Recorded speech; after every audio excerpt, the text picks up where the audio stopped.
Welcome to the League of Women Voters of Wake County Virtual Candidate Forum for the Wake County Board of Education.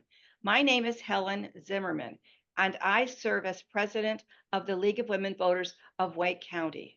The League of Women Voters of Wake County is a nonpartisan organization dedicated to empowering voters and defending democracy.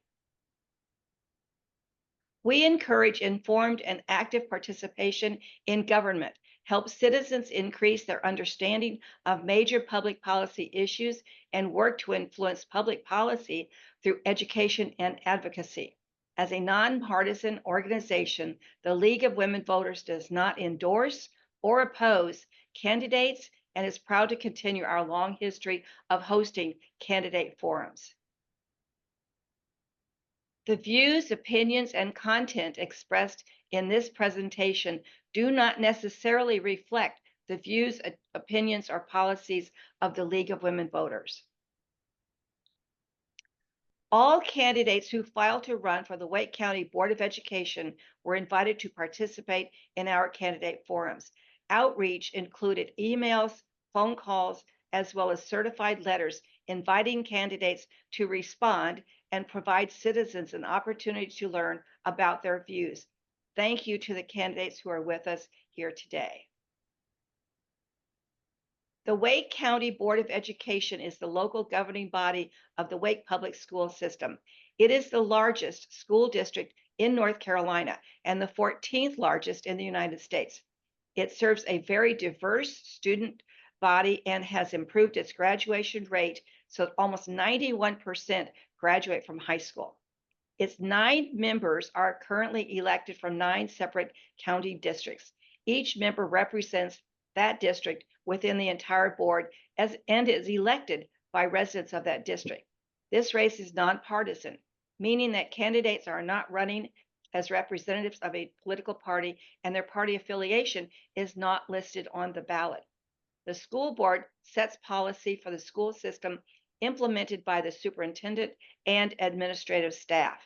The board also adopts an annual budget proposal that includes its request for local funding from the Wake County Board of Commissioners, as well as its plan for using their allocated state and federal funds. The school board does not have taxing authority.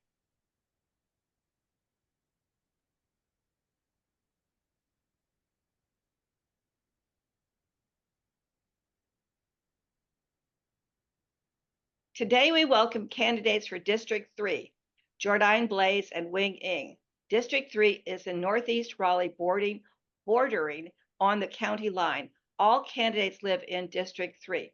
Welcome, Jordyne and Wing. Thank you for joining us today. We will ask every candidate for the Wake County Board of Education the same questions. The questions will cover a range of issues relevant to the scope of the board. You will have 1 minute each for your opening statement and closing statement, and 1 minute to answer each question. The last person to speak for a question will be the first person to speak on the next question. Before we begin, I'd like to verify with the candidates that they have not received the questions in advance. Can you please verbally confirm this? Yes. Yes. Thank you very much. Thank you. We're now going to go to the opening statements. Jordyne, you're going to be first, and you may go ahead with your opening statement. Please go ahead. Thank you so much for having me today. I'm Jordyne Blaze, and of course, I'm running for the Wake Board of Education in District 3 because I believe in the power and promise of public education. As a former high school teacher, a public school graduate, and an aunt of current Wake County public school students, I'm committed to ensuring that every single student in Wake County receives an excellent education. As a mom of a future kindergartner, I want our school buildings to be safe spaces that foster belonging for students and staff, where community engagement and service are amplified throughout the district. My priorities include advocating for competitive pay for our teachers and all of our school staff, addressing concerns about student mental health and well-being, and promoting financial accountability and transparency and thoughtful resource allocation. Thank you for the opportunity to earn your trust and your vote this November. Thank you, Jordyne. Wing, you please go ahead. Hi, my name is Wing Ng, and I am currently the school board member for District 3, and I am honored to have served in the last 2 years. I know that the board has one common goal to raise the expectations of our students and to really raise the bar for all of our children in Wake County. And I would like to continue my work on the school board to make the schools better. My priorities include making sure that we have excellent education, meaning early literacy, and promoting uh, uh, education for all, to support and retain teachers in our schools, because the economy is such that it's hard to make a living as a teacher, even if you have a passion to do so. And then third is making sure that our parents are involved in the education process, so that they have truly an involvement and a voice in how their children are learning in Thank school. you, And Wing. finally, Your time is up. Thank you, Wing. We appreciate that. We now move on to the question part of the forum. You'll each have 1 minute to answer each question. The first question is, school safety and security is a complex topic. There has been a lot of discussion about the role of law enforcement in schools. Do you think law enforcement plays a role in school safety? And what policies or procedures do you think schools should have around school security? Jardine, you have 1 minute to answer the first question. I do think law enforcement plays a role in school security. I think well-trained law enforcement who are knowledgeable about de-escalation, unpacking bias, as well as thoughtful restorative justice practices can be important partners in our student safety and teacher safety. I think the proliferation of violence in our schools, in particular, mass shootings, is of great concern to all of our parents. And as a mom, I would never want to tell a parent that they need to send their kid to school without us really being thoughtful around issues such as security. I'm very much interested in addressing aging school infrastructure so that we can appropriately implement the top of the line and most modern security practices to reduce incidences of threats of violence or unwanted visitors. And I'm certainly mindful of engaging in holistic views around violence reduction to include increasing helping professions like school psychology.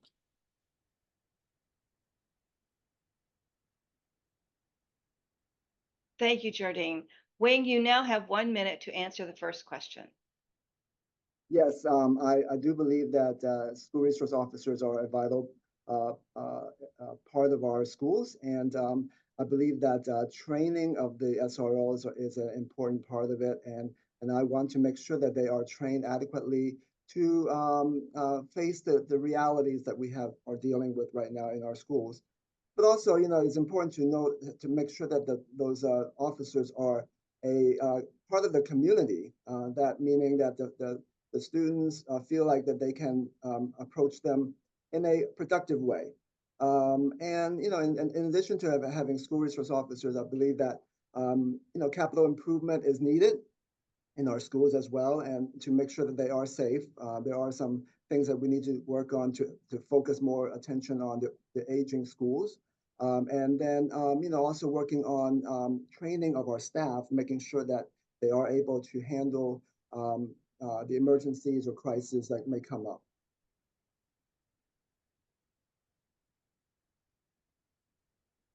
We will now move on to the second question. Wake County continues to face a staffing shortage, both with teachers and hourly employees. What strategies do you think would help recruit and retain teachers and other critical staff? Wing, you're going to answer this when you have 1 minute to answer the second question. Okay, yes. Yeah, recruiting teachers is vital right now because of the staffing shortage that we're dealing with. I think one of the strategies that I really liked that I want to expand on is the Future Teachers Program. I went to see one of the graduation ceremonies for the Future Teachers Program, and it was just all the energy that they have for the future of their career. And so it's very important that we harness that energy, harness that excitement in helping to have the teachers that are really excited about teaching the children. And then secondly, have program of lateral entry so that people who are seasoned professionals in the careers outside of education with a lot of experience in certain fields can have an opportunity to also bring their expertise, bring their knowledge to the students, especially in some of the more in-depth kind of classroom sessions. Thank you, Wing. Jardine, you now have 1 minute. Answer the second question. We are seeing unprecedented amounts of teachers leaving the profession. I think first and foremost, teachers should be treated with dignity and respect and trusted in the classroom to guide curriculum for students.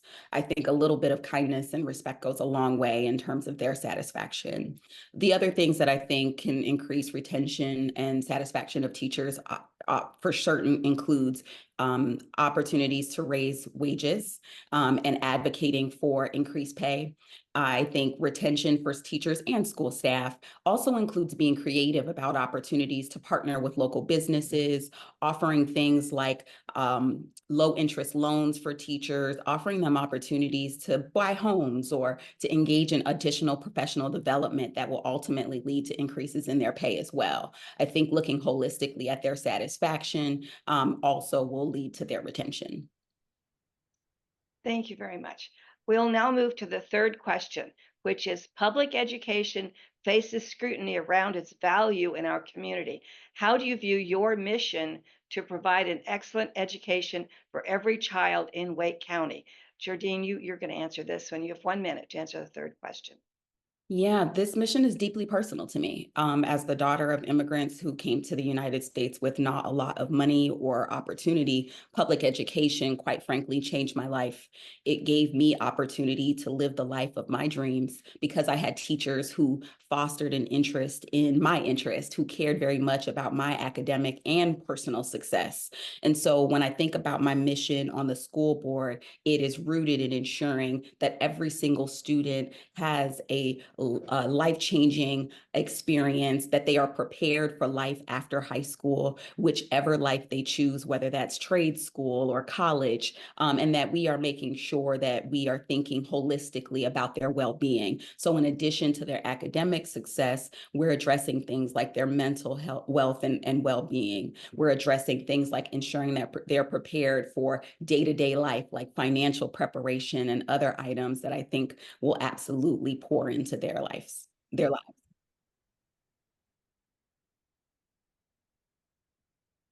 Thank you, Jardine. Wayne, you now have 1 minute to answer the third question.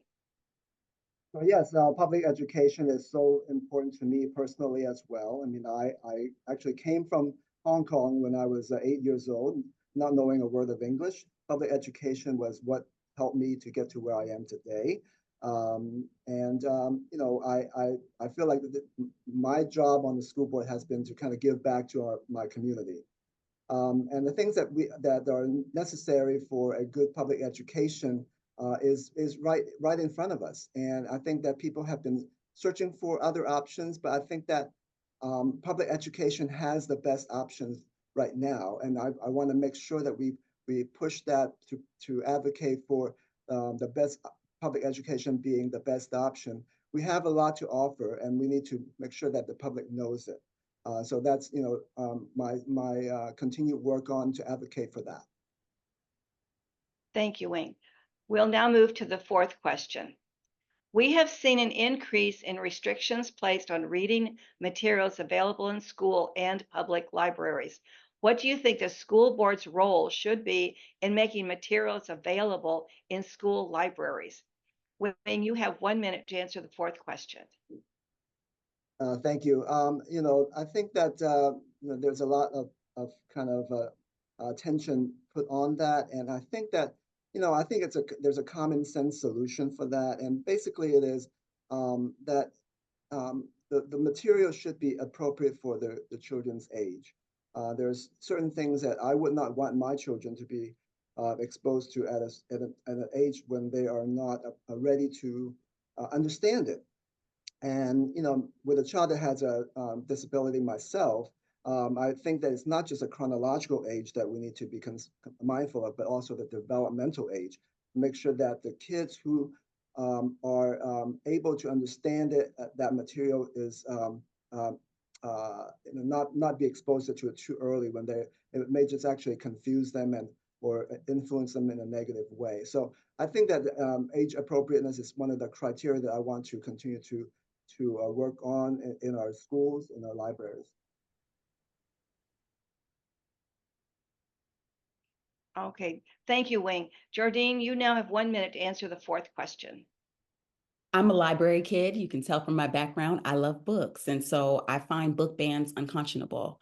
I think that banning books at a time where we are also complaining about students' achievement on reading scores feels like cognitive dissonance. And I think that we know from research that exposure to books before the age of 5 can shape the outcome and trajectory of a young person and their ability to accomplish things in reading and math in future grades. And so when I think about banning books, I find that that entire discussion is a distraction from the very real issues of access and opportunity happening in our schools.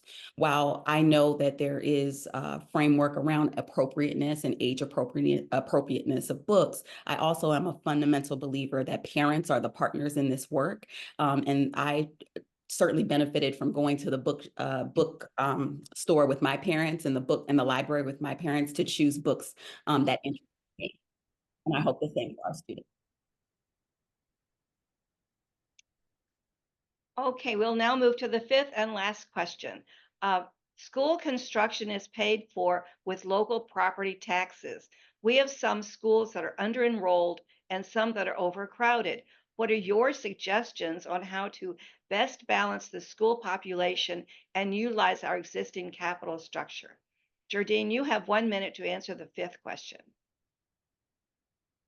I would say the most thoughtful ways involve engaging a multidisciplinary group of folks to help decide and and help us make decisions on the best path forward regarding school enrollment. I think one of the challenges that I've heard from parents in my district is that many of our students who are traveling really far to get to school, and due to transportation issues, sometimes they're missing breakfast or they are getting to class after the bell rings. And so one of the things that I am most thoughtful about is the student experience. And so while we have infrastructure existing, I want to make sure that we're making best use of that infrastructure, that we're thoughtful about enrollment and maximizing enrollment in spaces where we can, but that we also understand the very real impact on the student themselves. And I want to make sure that any decisions that we make or any strategies that we make keep those very students in mind, because they need to be in school and they need to be fed so that they can.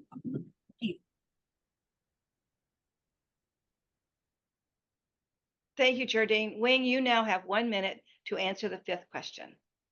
Yes, that's a topic that we're working on feverishly in our school board right now, and the two ends of the spectrum, where some schools are under enrolled and some schools are just at the capacity. And for the schools that are under enrolled, the strategies we're proposing is to look at the ones who are have maybe a year-round schedule or multi-track year-round schedule to go to a one-track or a traditional calendar. And then for those who are at capacity, we want to make sure that we have build schools that are able to accommodate the growth, but at the same time be able to lessen the strain on the parents in terms of transportation needs, and for the children as well in the bus rides. And magnet schools are a great asset to our school system, and we want to continue using magnet schools as a way to help even that out. Thank you, Wing. We'll now move on to the closing statement. Thank you to the candidates for coming today to participate in our virtual candidate forum. We recognize that running and serving in elected office is a considerable commitment of time, energy, and often sacrificed opportunities. The League, along with the residents of Wake County, is grateful that we have so many capable fellow citizens who are willing to step forward to serve the important duties as a member of the Wake County Board of Education. You have 1 minute each to make closing statement. Jardine, you'll start. You have 1 minute to make your closing statement.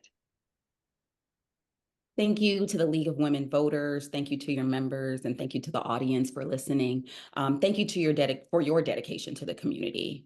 Our public schools need and deserve leaders who believe in them. I believe that I am a thoughtful and experienced and reasoned leader who thinks about bringing diverse groups of people together to solve complex problems. I know that there are lots of challenges facing our school board, but I also know that there are incredible community leaders, educators, and school staff working in every single school building in our district. I believe in promoting and advancing opportunities for them to be successful in that work. I believe in engaging our parents and our community leaders and making sure that we are giving each and every child in Wake County the best that we have to offer. And I look forward to the opportunity to earn your trust and earn your vote this November. As a lifelong public servant, I am very grateful for the time, and I look forward to answering your questions. Thank you, Jardine. Wing, you now have 1 minute to give your closing statement. Thank you so much. And, I really thank you for all that you guys are doing to help spread the word on what the candidates are doing. And I believe in the strength of our school system. And despite what some people may think of the contentiousness of the school board members, we are united. We are all united in terms of trying to make our schools better, trying to make our educational system better. And I think that I have the experience now that I've been there for 2 years to be able to continue the work that we've been doing and to be able to run the school board smoothly and to work together to make things better. I think that, one of the things I want to continue working on is special education. And that's, what Dr. Taylor has also been focusing on. So I'd like to be a part of that and to make sure that our special needs children get the best education possible as well. Thank you, Wing. As we end our forum, we encourage you to visit our website, vote411.org, to learn more about the candidates on your ballot and to find out the latest information on polling place hours and locations. Please make your voting plan for the upcoming election and encourage your friends and family to vote as well. Thank you so much for joining us.